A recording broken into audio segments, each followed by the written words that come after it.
High, আজকে চলুন জানা যাক মানবদেহের নখ সম্পর্কে। নখ মানে বুঝতে পারছেন তো? ইংরেজিতে নেল বলে এই জিনিসটা। এই যে পায়ে, হাতে।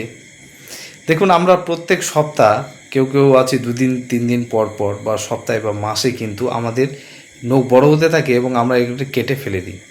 কখনো কখনো মনে হয় না যে এটা না থাকলেই ভালো হতো?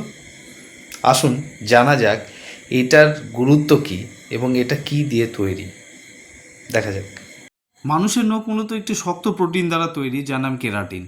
কেরাটিন কিন্তু আপনি চুল ও ত্বকের মধ্যেও দেখতে পারবেন। এর মধ্যে খনিজ উপাদান হিসেবে ক্যালসিয়াম, আয়রন, জিঙ্ক ইত্যাদি সামান্য পরিমাণে থাকতে পারে। জল থাকে কারণ নখকে নমনীয় রাখে, এবং লিপিড বা চর্বি জাতীয় পদার্থ থাকে যাতে নখ শুষ্ক না হয়ে যায়।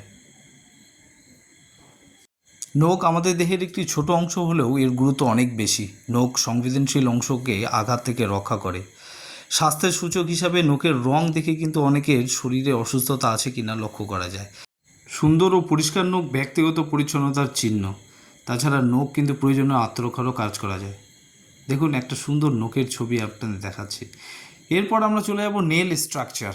মানে একটা নেলকে আমরা দেখুন 2টা পার্টে ভাগ করতে পারি, এবং নেলের কিন্তু দেখুন মাথা থেকে এবং শেষ পর্যন্ত অনেকগুলো ভাগ আছে। Free edge, nail plate, lunula, cuticle, mantle, hyponychium, nail grooves, nail bed, nail walls, matrix. কেমন লাগলো? আশা করি ভালো লেগেছে। আপনারা পাশে থাকুন, লাইক করুন, শেয়ার করুন। এরকম তথ্য আমি কিন্তু আপনাদের দিতে থাকবো। বাই।